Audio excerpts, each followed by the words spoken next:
Yeah, okay, good.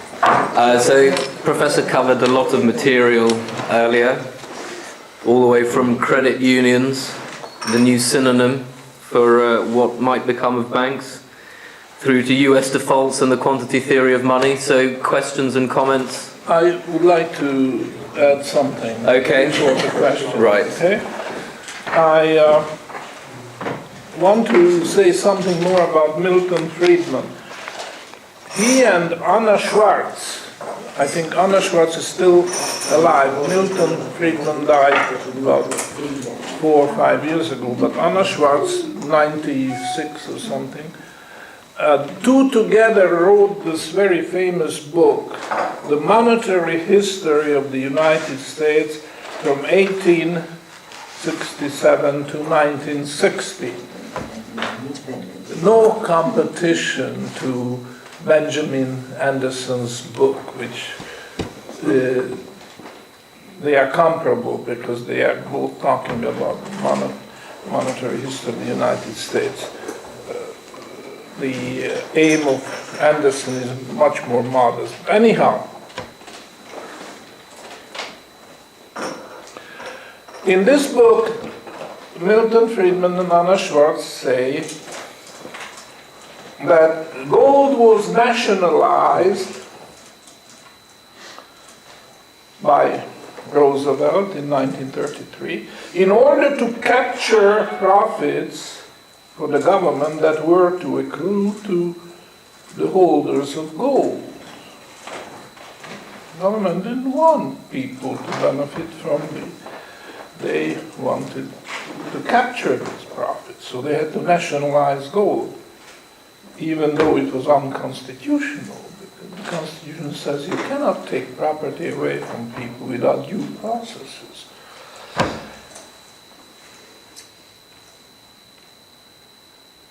And they are quite satisfied with that. Of course, the government wants to be the umpire, the judge, what is right, what is wrong, and the government should own that, should appropriate that profit. Now, a fellow Democrat of President Roosevelt in the 30s, by the name Gore, Senator Gore from Oklahoma, described the same sequence of presidential moves of appealing to the patriotic feelings of citizens to turn in their gold voluntarily to the government. And it was suggested by him, by Roosevelt, that it was only a temporary measure. The gold will be returned to them after the banking panic subsides, which of course never happened. The panic did subside, did calm down, but the gold was never returned. The government kept the gold and kept the profits. So there was this Senator Gore. He was a great man. You have to know that he was blind, I think from birth, but I'm not sure about that. In Anderson you will find the story. That's where I got the story. A great senator from Oklahoma, being blind, but he trained himself in monetary economics. And when he became elected, he thought that as a senator, he has to know monetary theory in order to discharge his duties. So, as a blind man, just imagine the hardship or handicap which he had. He tried to train himself in an esoteric subject such as monetary theory, monetary economics. And he did. He was one of the experts in Congress who did know what he was talking about, whereas all the others just kept talking without knowing what they were saying. So this Senator Gore described the same act of Roosevelt in the following words, and I quote, it's in your book. Henry VIII approached total depravity as nearly as the imperfections of human nature would allow.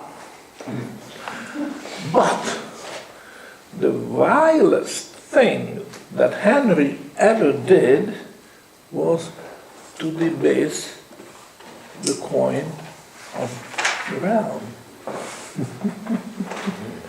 I think that's beautiful. That's beautiful. Earlier, when President Roosevelt asked the senator, the president called in they were both Democrats, mind you. The president was, and so was Senator Gore. They were Democrats. And the president called in the senators, the Democratic senators, to the White House for a conference.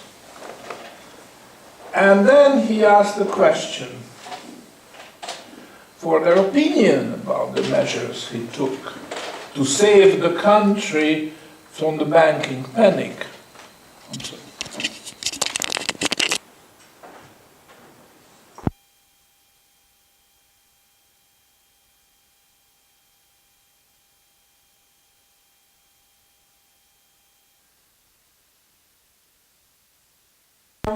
He was sitting and asked each senator what they thought, and of course he expected high praise from every one of them, and he got that high praise from almost everyone, but Senator Gore said the following: "Why, Mr. President, that's just plain stealing, isn't it?"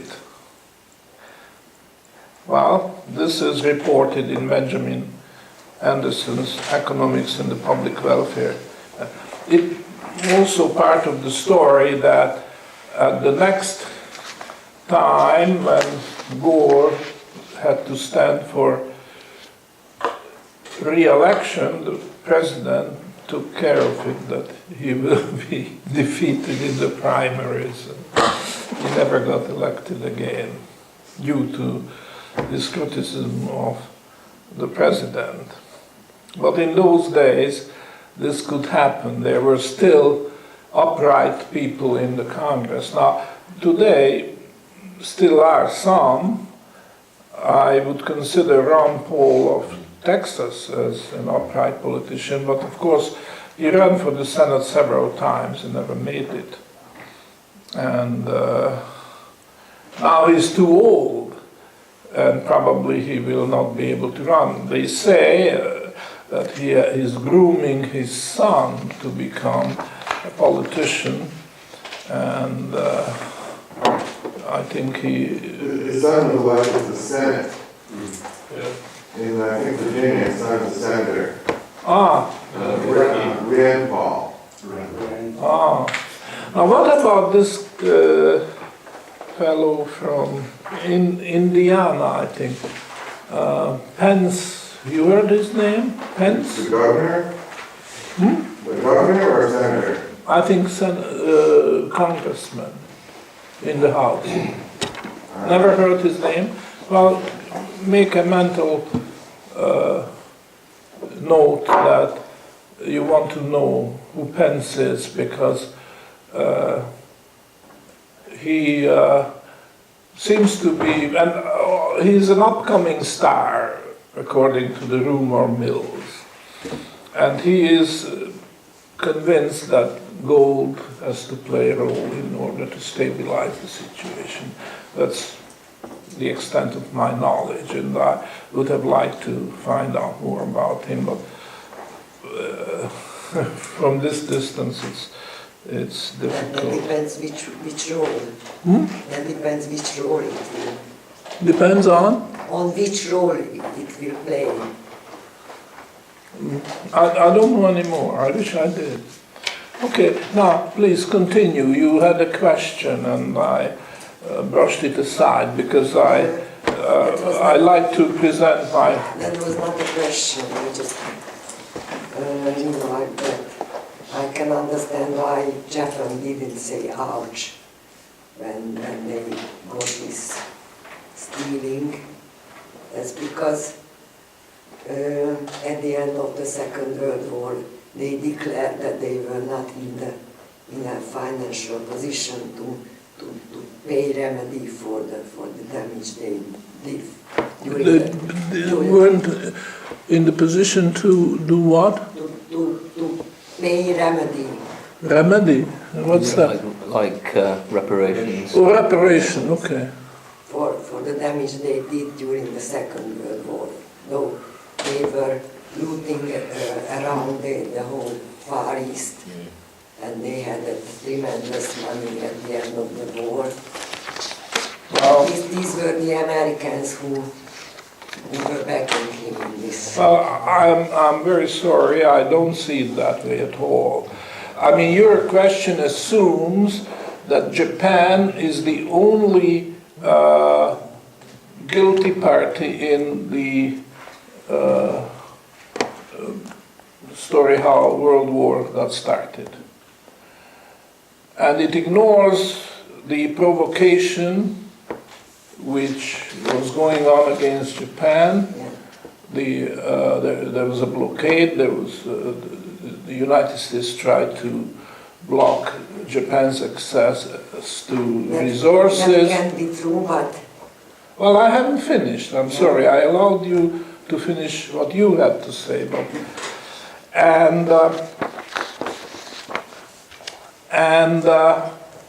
There are documented stories that... You didn't read Yamashita Gold. No, I'm sorry. I would like to finish. If I started to say something, I'd like to finish it. There is a story which is credibly documented that the Americans were able to break the military code Japan used, the Navy and the Air Force and so on.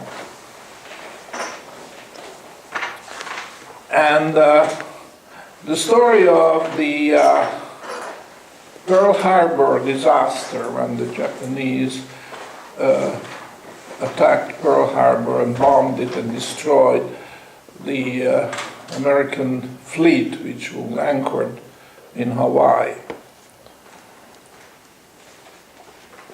This is something which the Americans knew about, and the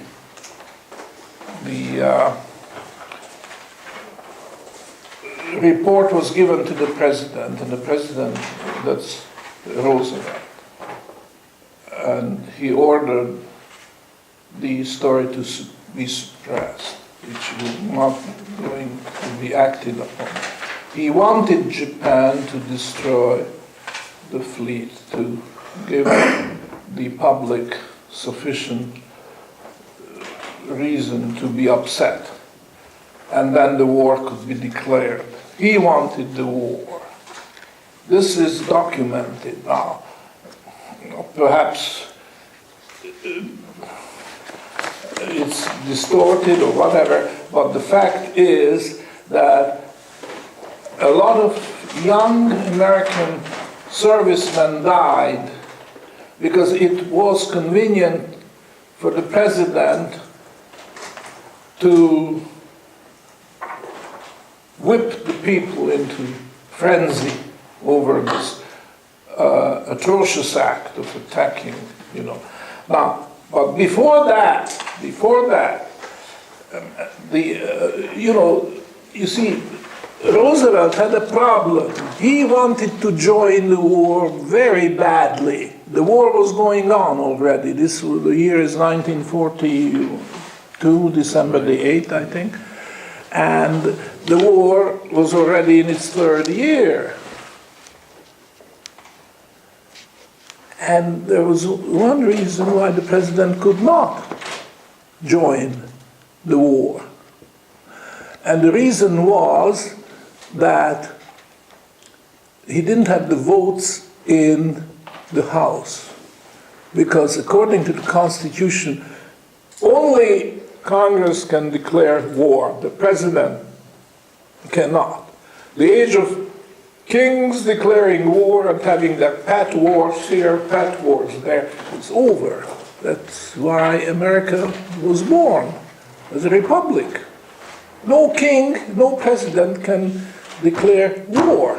It's the Congress. Because who is going to bleed is the sons of the parents who send their representatives to Congress.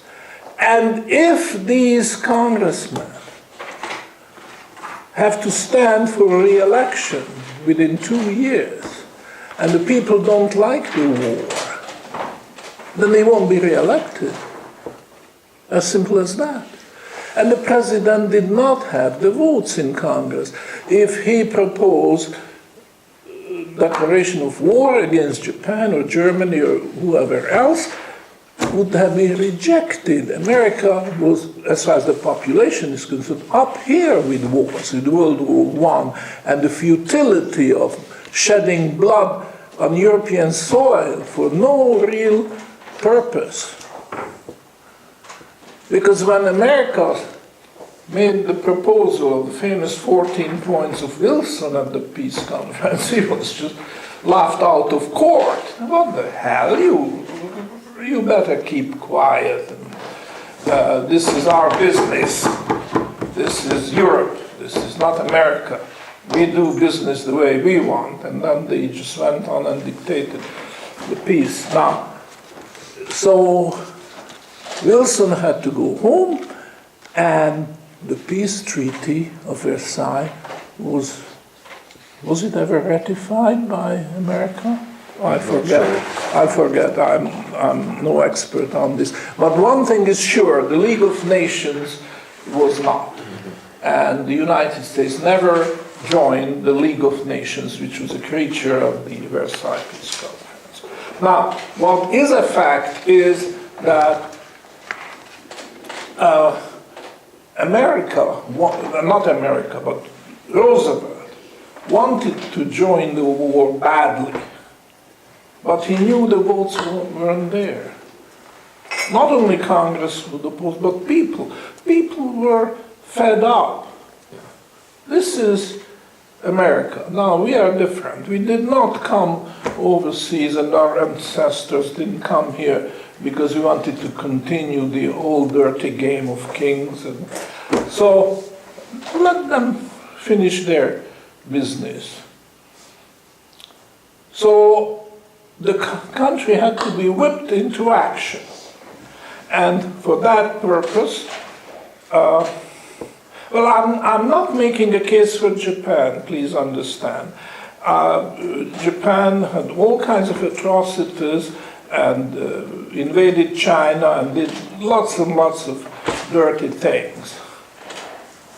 But with all that, I cannot see how this underhanded trick to push the nation into war, to begin with, and then to end the war with dropping the A-bomb on Hiroshima and Nagasaki, when they could have called the high command of the Japanese military and demonstrate the devastating nature of the bomb and say, we give you a week to decide whether to surrender or else. That they could have done, and this would have been understood. But to drop a bomb on innocent people without knowing the consequences, what the hereditary, genetic and all kinds of complications from radiation would be. Of course, that wasn't the sin of Roosevelt, that was the sin of his successor, Truman, because he gave the order. But anyhow, the point is that America did all the tricks to provoke Japan into war. And that's what the Japanese did. They had this action destroying the American fleet in Pearl Harbor. So I'm sorry, if you want to pass a moral judgment on Japan, then you would have to take these things into account. And I don't see the reparation, by the way, Germany didn't have to pay reparation to the Americans after World War II, and there was a good reason for that. According to Keynesian economics, it's self-defeating. Well, by the way, Keynes was against the Versailles Peace Treaty because it said that this is self-defeating to have the type of reparations which Germany had to pay after World War I. And since Keynes was the prophet, the Allied powers did not demand reparations after World War II. And in any case, the devastation was so great in World War II that there was nothing to pay. And that was what that you congratulated the Germans to pay. Then what was you congratulated the Germans to pay out? What was? I'm sorry. Sorry, I'm not. When we were in Munich, you congratulated the Germans to finish their pay. Oh, Germany did pay to Russia well, there are people more qualified than I am to say what, it was not to the United States, and it was not to the United States. And I am not speaking about the thing the Japanese should pay for the United States either. Well, look, I think I have said what I wanted, and I have nothing to add to this. Okay. So please go on. I was not disputing with you. I was not disputing with you. Well, all right. So that, as far as I'm concerned, I have nothing more to say on the subject. Rudy? If anybody is interested in more of the Pearl Harbor thing, there's a book out there called Scapegoats. And it was written to show what happened to the admiral in charge of Pearl Harbor, who was then blamed for all this, while he was acting under orders from Washington to gather all the airplanes onto a runway, put the patrols on the other side, and basically allow the Japanese to make their attack. And it was decades and decades later, and people were fighting for these admirals who were court-martialed. So there's a good book out there called Scapegoats. Any questions, comments? We went through a lot in the first, in the lecture series before the break, so no questions? No? Well, in that case, I can add a little more, which I was planning to do in the first hour, but ran out of time. I want to make some comments on the Federal Reserve System, the early days. As you probably know, there are 12 Federal Reserve banks. The Federal Reserve Board originally was just an overseeing body. It was not a decision-making body. These were supposed to be commercial banks, 12. And they opened their door for business in 1914, which is the year when World War I started. And the Federal Reserve Act of 1913 was rushed through, I would even say railroaded through Congress in the last few days of 1913. In fact, the Congress was ready to go home for the Christmas, and on December the 23rd, the votes were there, and the bill was put on the desk of Wilson, President Wilson, and he signed it, and they were in business. And of course it took about half a year to organize the thing, so the banks were opened their door for business about the same time when the war broke out. Now, it is common practice nowadays on the part of the sound money movement to blame the Federal Reserve lock, stock, and barrel.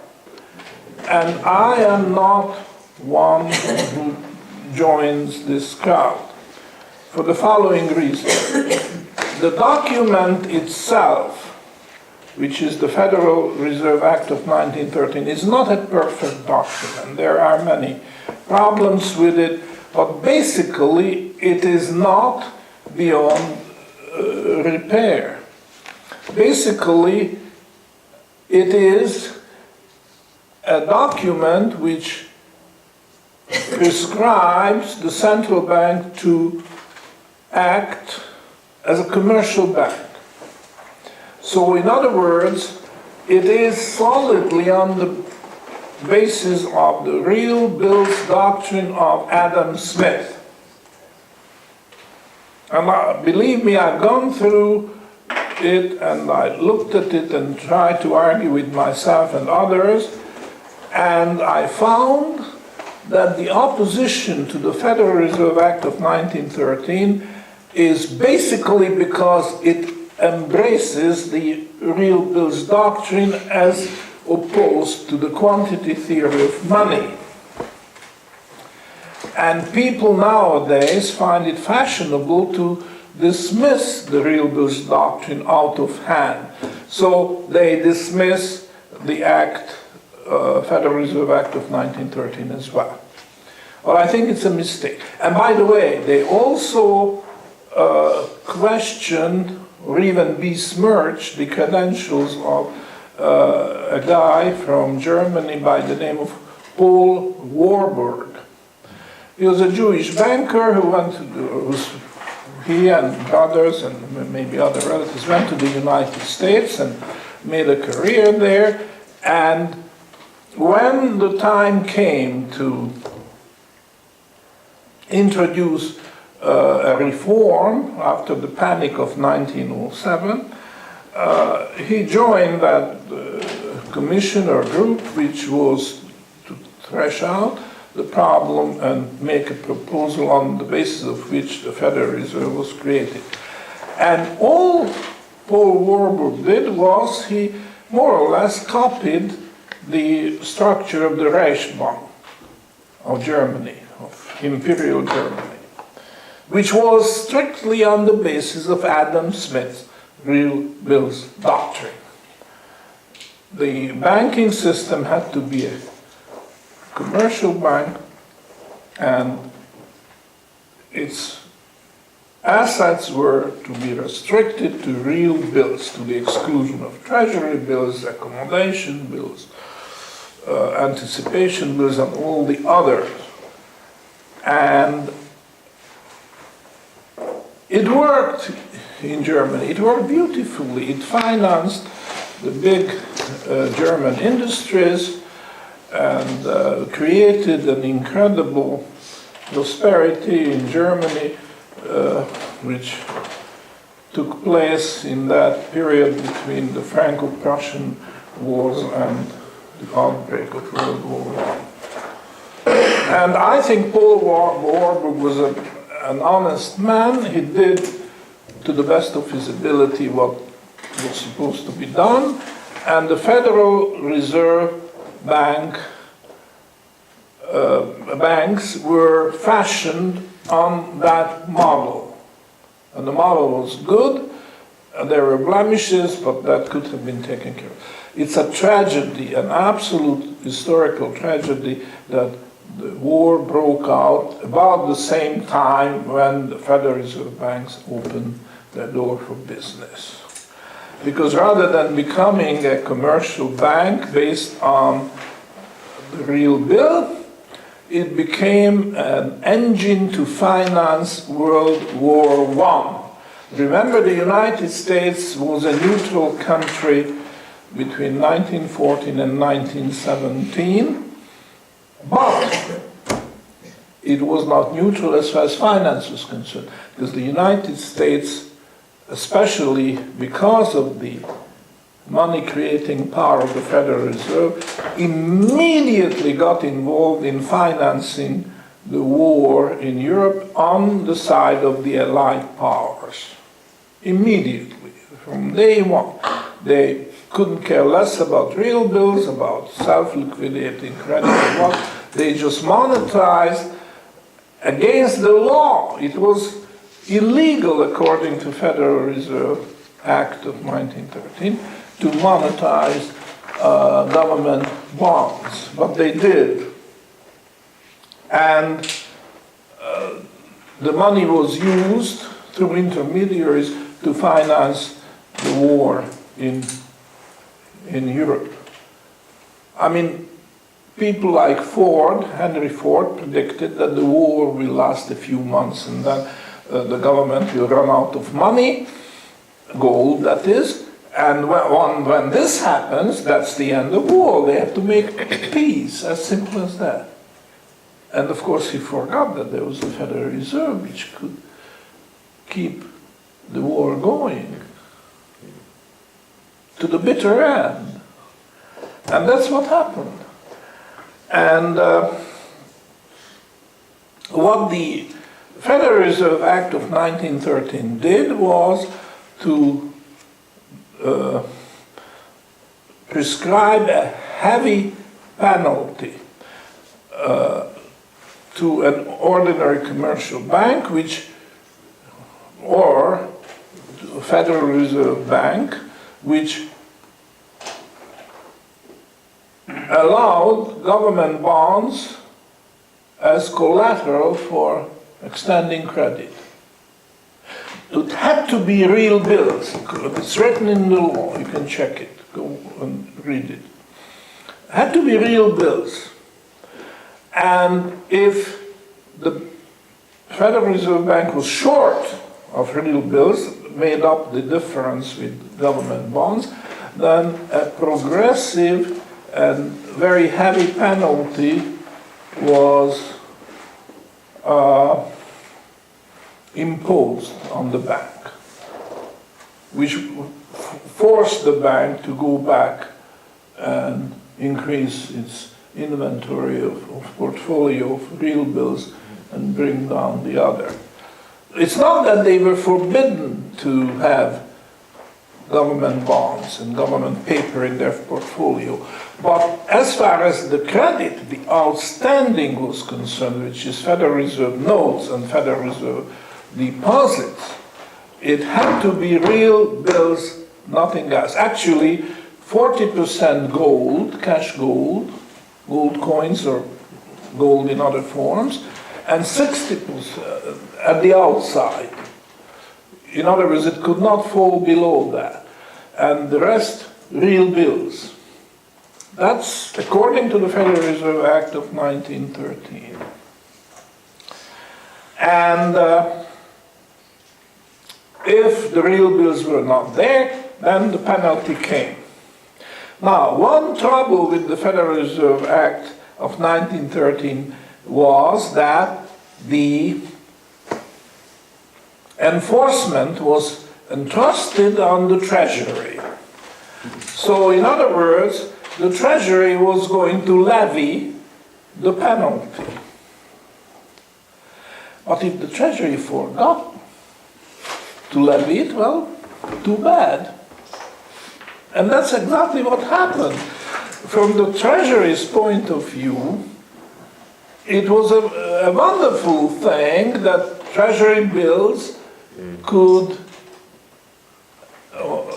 there's a word, English word, outcrowd or crowd out the real bills. It was wonderful. The Treasury could sell any amount of real bills because ultimately they would find a way into Federal Reserve banks, and that's the best market.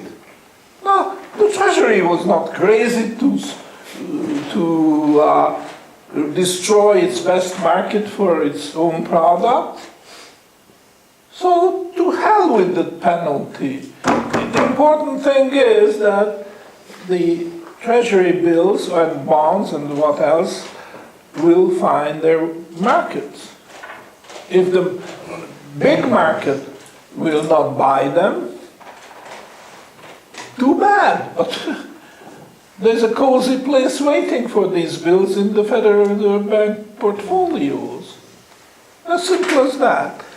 So that's what happened. That unfortunately the war and the opening of Federal Reserve banks coincided, and there was no time to try out this otherwise a reasonable plan for a commercial bank experiment. The Federal Reserve Bank, as it was conceived. No, unfortunately, a book was written by Edward Griffiths, I think is his name. I met him, and he's a good man. But the book he wrote, The Creatures of Jekyll Island. Now, Jekyll Island is an offshore island somewhere where in Georgia or some of the southern states, and it was privately owned. And according to this story presented by Griffith, it was a conference, a secret conspiratorial conference was called by the moguls of Wall Street, bankers like J.P. Morgan and others, and they hatched out,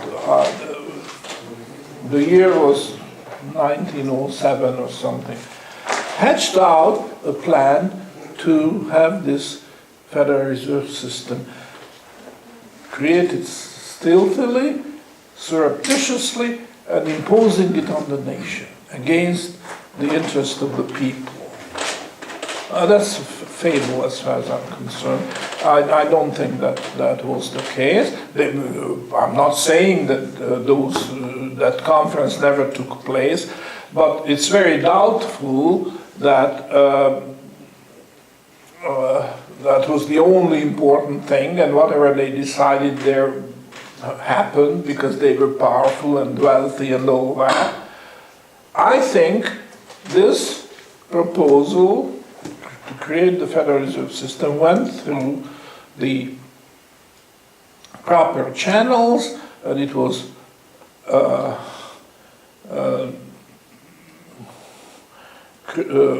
studied, criticized, and even corrected or adjusted by academia, experts, practicing bankers, others, even the people. It took years, but this all took place as it properly should. And all input was incorporated in it. There were mistakes left, as we are human and these things happen, but to say the whole thing was the result of a conspiracy is not only too far-fetched, but it's simply untrue. I'm not an apologist for the Federal Reserve. It's a ghastly institution as it exists today. But it happened because it was corrupted from day one by this historical coincidence of the need to finance the war in Europe. And those who were in charge, they were guilty of violating the law. The law didn't allow that, but they did it nevertheless. And of course they used patriotic reasons, or you can always whip up sentiment in favor of war by hook or crook. Anyhow, the Federal Reserve Act of 1913 I consider as an acceptable document subject to various improvements, one of which is that the U.S. Treasury should not be put in charge to enforce the law when it comes to its what's the word? It's Conflict of interest? conflict of interest. As simple as that. So some other agency should be charged with levying the penalty. If a Federal Reserve Bank violates the law, then they should come down and penalize them, and that would set the thing right, as envisaged by the original act. Another thing is, it is not spelling out the problem with borrowing short and lending long, and matching maturities, and there are several others. And I consider these honest mistakes which could have been corrected as the system evolved.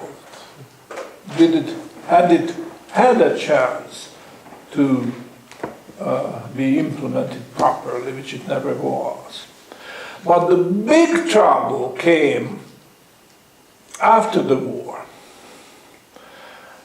because the victorious powers in their wisdom decided that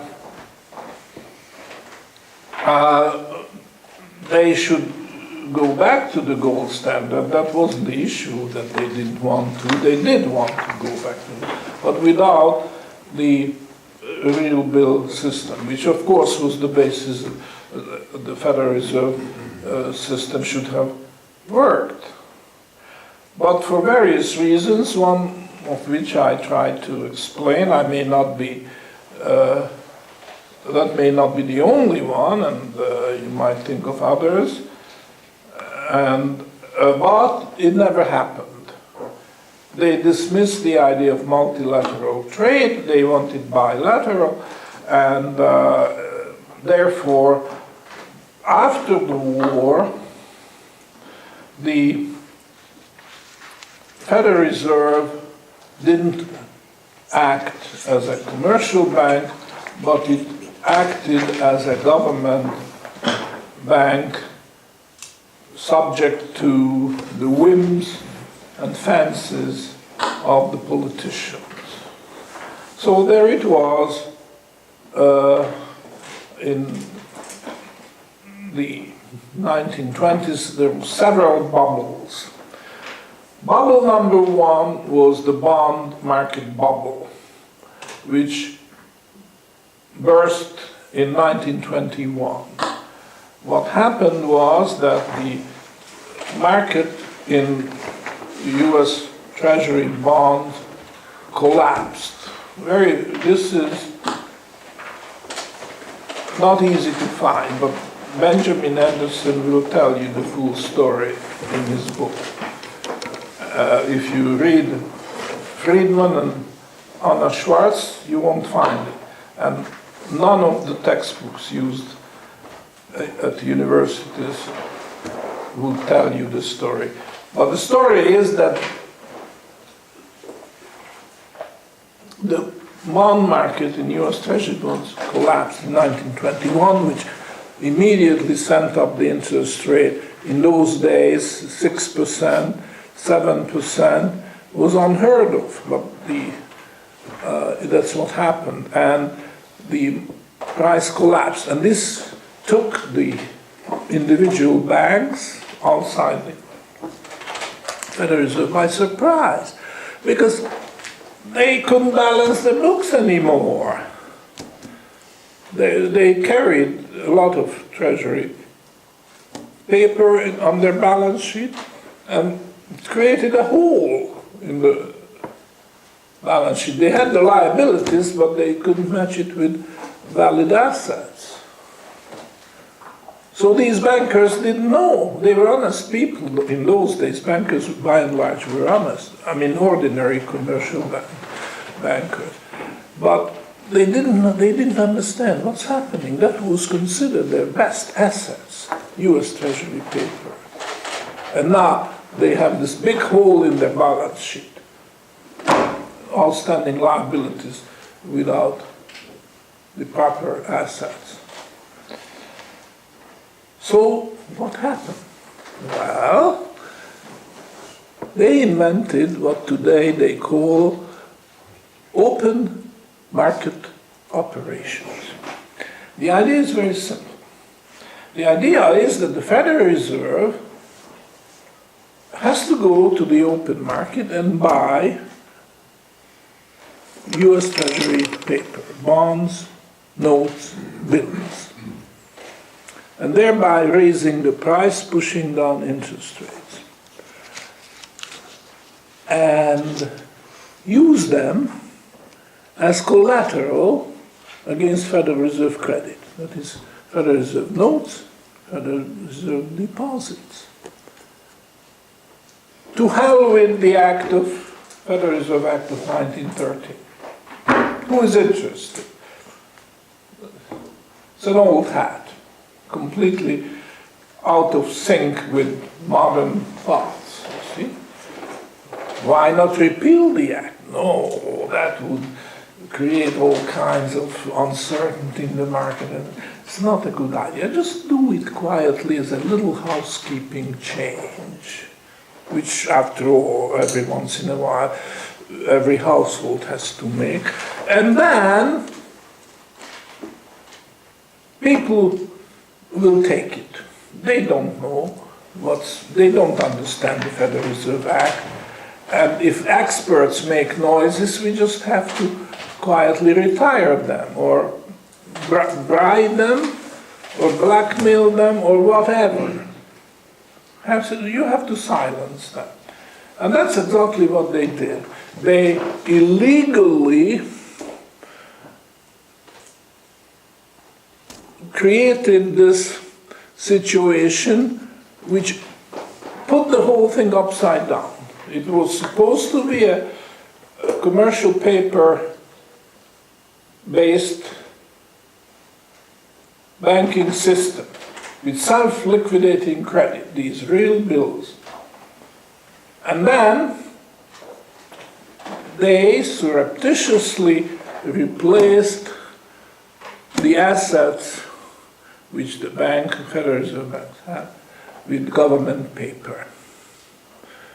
Now, you might say, well, so what? The assets are assets, government assets, you are prejudiced against them. Well, this is not it, but there's a consequence, and this is the consequence. And I hope Keith or others who are competent here presently will make a comment on this. We are running out of time as usual, but the speculators, the bond speculators is a smart lot. They know that the Federal Reserve, as a consequence of this open market operation principle, will have to make periodic trips to the open market to replenish the portfolio of government bonds, because without them they cannot issue more Federal Reserve credit. Federal Reserve notes, Federal Reserve deposits. Just like we human beings have the urge sometimes to go to the bathroom, the Fed has to go not to the bathroom but to the open market. And the bond speculators take notice of that, and they've discovered the periodicity of this, that it happens at regular intervals. So all they have to do is to go to the bond market and preempt the Fed, buy up the bonds, and then turn around, and then the Fed comes, and they just dump the bonds in the lap of the Fed at a higher price. And the profit is theirs, and the profit is risk-free. Believe it or not, there is such a thing as risk-free profits. Why? Because of the open market operation, which was surreptitiously for political reasons, put into place. Now, I think I have spoken enough, but I would appreciate some comments. I can speak a little bit to that. So today, because of QE2, the Fed has to buy approximately $100 billion of bonds per month. They announced the schedule of what days they will be buying. So speculators, please take notice. Oh, it's worse than that. Let me tell the story, because each thing is crazier than the last one. So they have the schedule, which is almost every day, and some days there are two, there's like a morning and the afternoon. The actual open market operations, which are run by a guy named Brian Sack for the Federal Reserve Bank of New York, is delegated to a team of 3 people. There's a guy in his early 30s who's supervising 2 recent college grads that are 21 years old that are doing all of this, hundreds of millions of dollars in buying. This little team of 3 people meets with the big banks in New York on a regular basis. What they're discussing, what the conflicts of interest might be, nobody knows.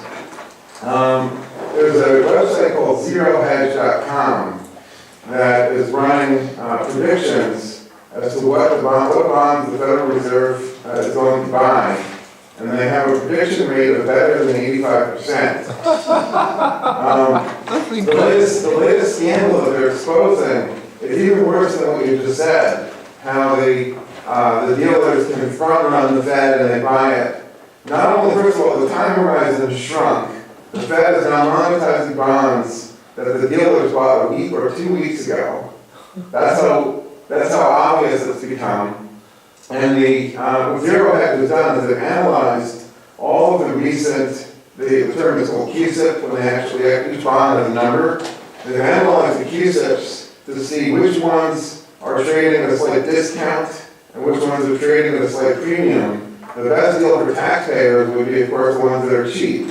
And they're pointing out that the Federal Reserve, of course, is buying the ones that are premium. And on top of that, there's a bid-ask spread in both directions.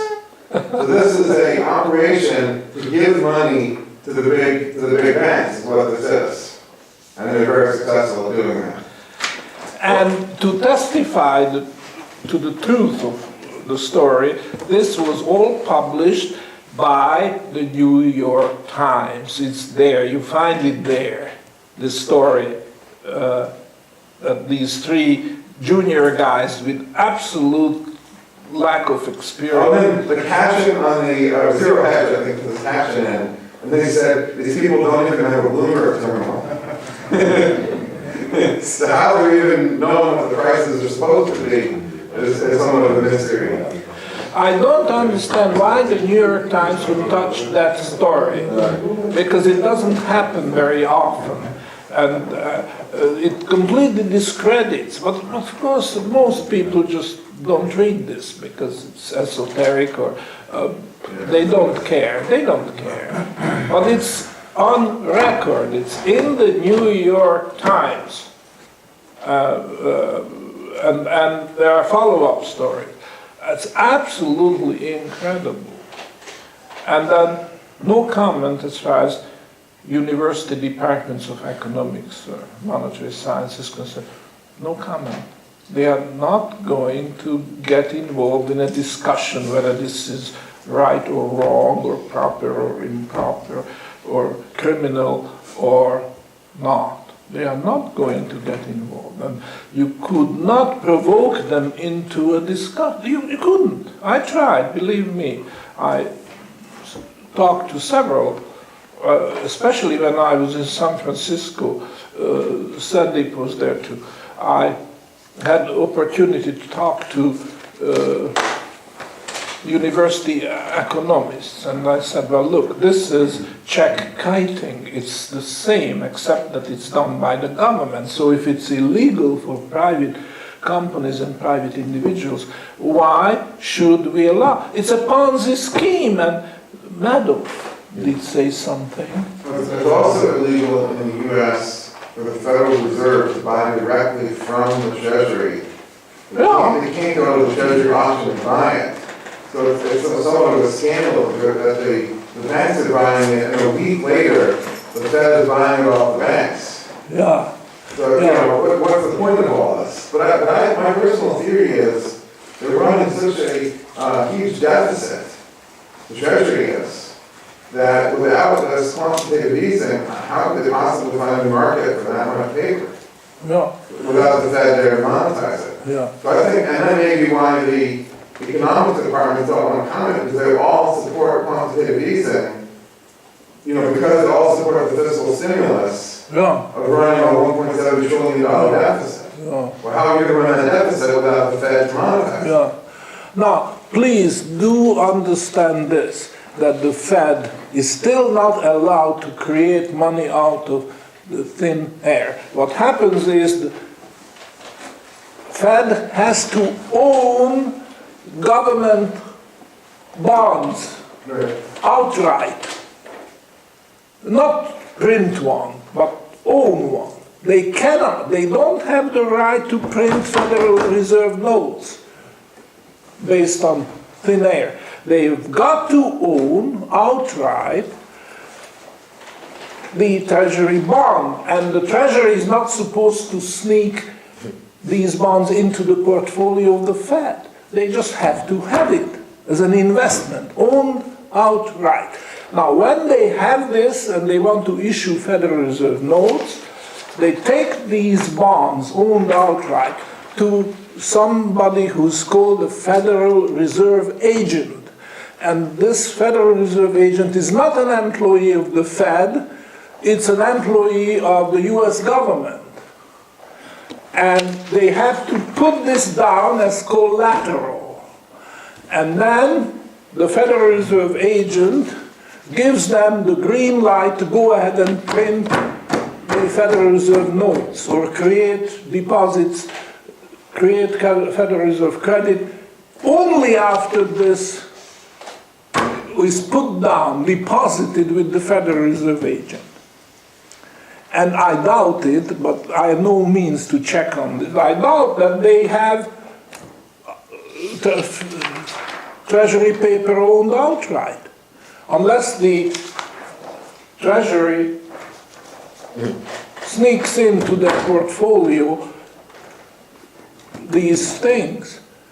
You see, so in other words, this quantitative easing is not as simple as the financial commentators pretend, that the Fed goes out and creates money and then buys the bonds. It's not. Because before they can pay for those bonds in the open market, or even if they buy it directly from the Treasury, they have to have an earlier issue of bonds which they deposit with the Federal Reserve agent.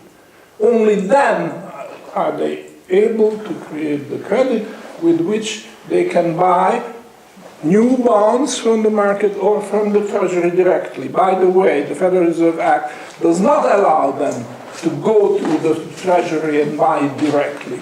It's an open market operation. In other words, the market has to approve the price at which the exchange takes place, which is extremely crucial for the rest of society because that is determining the rate of interest. And all this is ignored, swept aside, bypassed. Complete anarchy as far as the law is concerned. Nothing is sacred. Whatever the law says is ignored. The Constitution we don't even mention. What is an old-fashioned document ready for scrapping? So there was a reporter in the New York Times, I think it was the New York Times, who said the Constitution is over 100 years old and nobody can understand it anymore. how true. Please, any comments? Especially if they don't want. Especially if they don't want. Right. That's it. Any more questions? I think that's it. Thank you very Thank you much very indeed, much. Professor.